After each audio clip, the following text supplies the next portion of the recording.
by Elizabeth Claudine.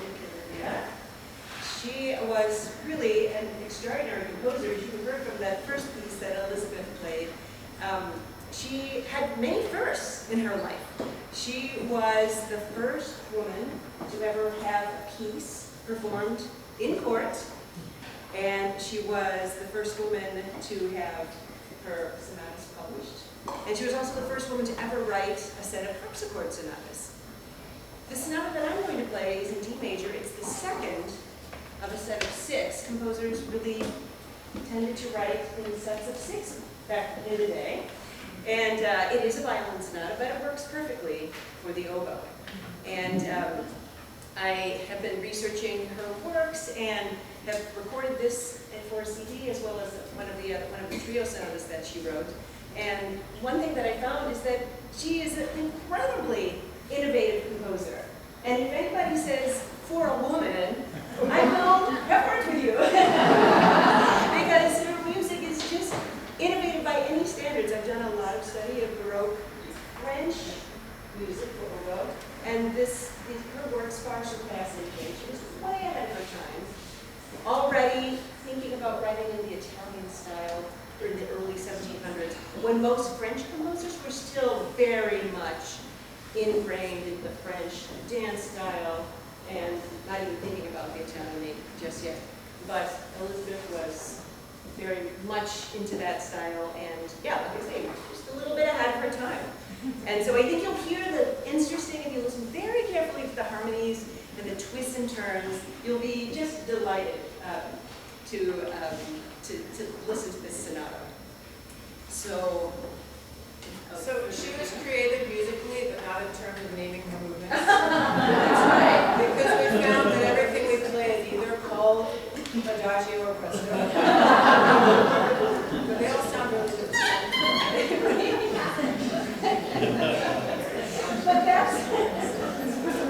But you'll hear the 3 prestos. Yeah, there are 3 movements of presto in this, but they all sound completely different because she uses different meter, different rhythmic structure, different forms. So, yeah, I wish she could have been a little more creative. Well, you know, time was good. What's your first one?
just found out it was composed for the 9th season of the Royal Academy of Music. So I thought that was more interesting than the plot, so enjoy.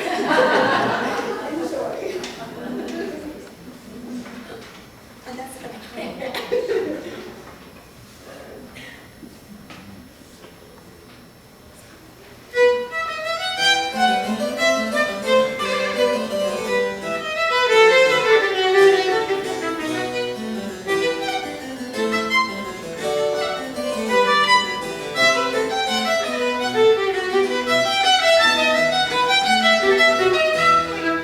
You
They're supposed to be nervous, they're supposed to be unsettled. I'm talking about serious things.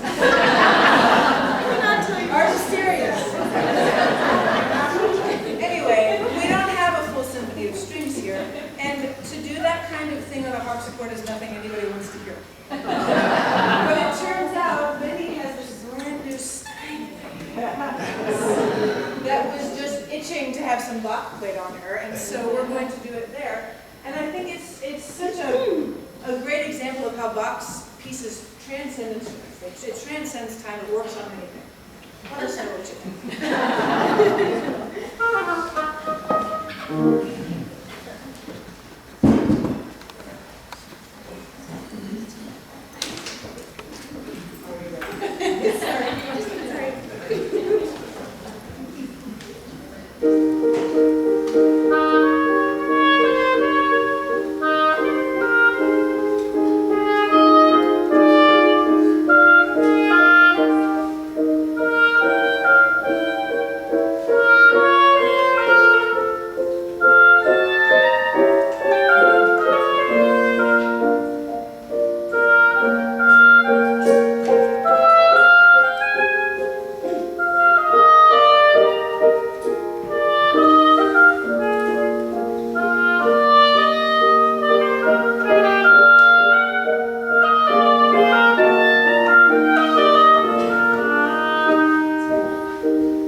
we are going to do is by living composer Ingrid Stolzel, who is on the faculty at KU. And they're so fortunate to have her as one of their composition professors. Her works are performed all around the country and around the world as well. And this piece, The Gorgeous Nothings, is set to, Emily Dickinson's poems are set with this music. And Ingrid says in her notes that she hoped that her music would be fragments, similar to the fragments of writing that Emily Dickinson set in these works. So they're a combination of poems, but also just bits of scribble that she wrote down on a piece of paper. So these are two movements from The Gorgeous Nothings. And by the way, there is a recording of this piece with Margaret and Sarah. So here's movement 1, Clogged Only with Music. And movement 3, which is Paradise is No Journey. No Journey. With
Handel, E-flat Trio Sonata. It's from a set of 6. Composers just love their sets of 6. Legend has it that Handel wrote this when he was 10 years old. Just a schoolboy, before he had any instruction in composition. He did play harpsichord and at the time. Now the earliest copies of this trio sonata are from copies from 1730, so we don't have the originals. And they were in the possession of a flutist named Wiedermann, I think it's actually Weidermann, who played in Handel's opera orchestra. And he showed these copies to Handel. And he said, what do you think of these? Did you write these? And Handel said, well, I used to write like the devil in those days, but chiefly for the hautboy, which is the English hautboy, which this is. I used to write chiefly for the hautboy, which was my favorite instrument. So, yes, we oboists have a fond spot in our heart. But as it can sometimes be in the cases of music from this time, we can't absolutely be sure that Handel wrote this piece, unfortunately. Scholars know that they're quite different from the rest of his style. Elizabeth and I were, I mean, you know, the first thing you said when we pulled up this music at our first rehearsal. But if he was 10. Yeah. But if he was 10. Does anybody else feel really like an underachiever? So we don't know. I mean, it is in a way, it is probably simpler than a lot of his pieces, but it also has this gorgeous symmetry and just flawless magical reflection. So it really does seem, a possibility is that he kind of fixed it up later in life or so, but we don't know. So, but it's a wonderful piece. We thought it'd be a great way to close out our program today. So I hope you enjoy it. And I'll give it up here.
It's really honor that I host this event for Elizabeth. We know long time. I think this is third time or Third time. yeah, I think we will have a fourth time of time. This home is designed for this purpose. And I know to ask you to come here, of course not for me because of this. But anyway, this is my home. When you come to my home, is my pleasure, is my honor. And as you can see, I have so many pictures, and I play clarinet. And you know, when you play the music, you know, I right now once per month, there's an Alzheimer Association. They have in Johnson County Library. They have once a month. They have 5-6 people, musicians come there and play about 2 hours. So for the senior. And sometimes senior can have some instrument they can just play or they can just sing it together. And there's no music sheet. So they ask me to go there. And I go there. I really enjoy when I play. I really enjoy. And I know, I pray I enjoy. But this is a good opportunity for me to play because I want to enjoy the prayer music. But I know maybe suffer.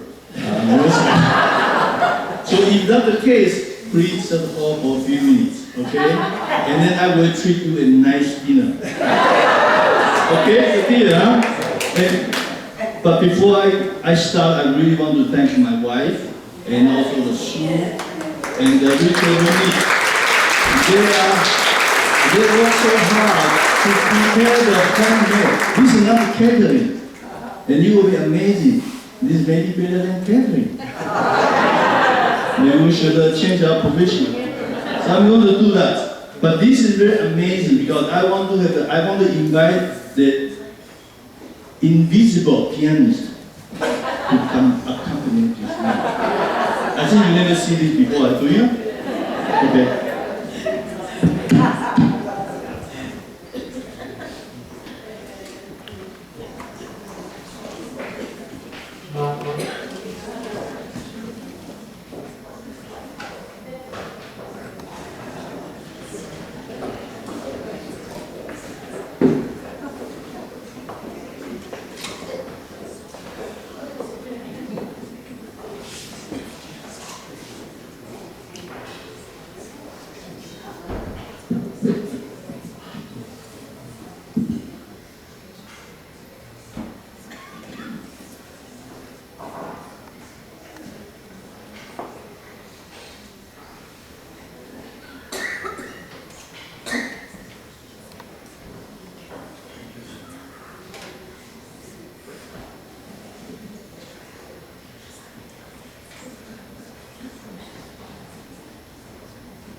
This is very, very special because there is no sign, like, okay, stop. There's no sign. So I need to watch this sign here.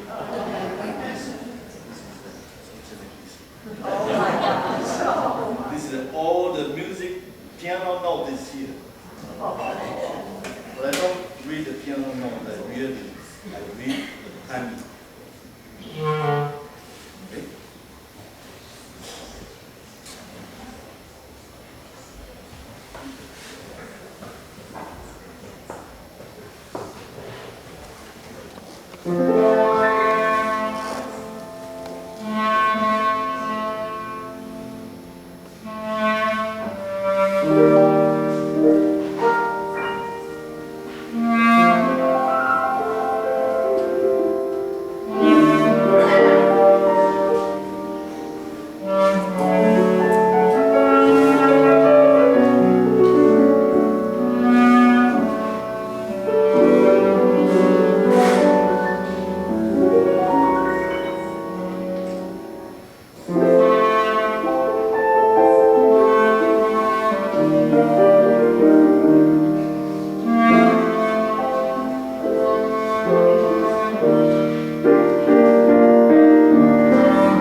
that's the question I'm going to ask. Anybody know the song? That's Gigi by Jobin. Wow, amazing. Jobin. Jobin. I think it's a Jobin. But it's Spanish at all, but Brazilian is Jobin. This is Jobin is the music, and I was very impressed with you. Not many people know about this title. And this is Jobin when he is drinking the wine looking at the big grass of the big grass field, and he just really enjoy and he write this beautiful music.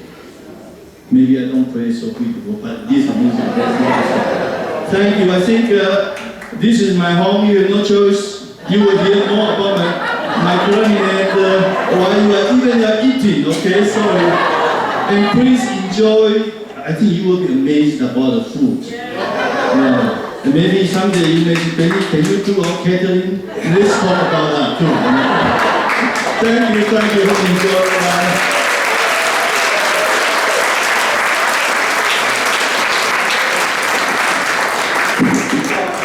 Now I'm going to have this invisible piano to play more music for you. And even with a video.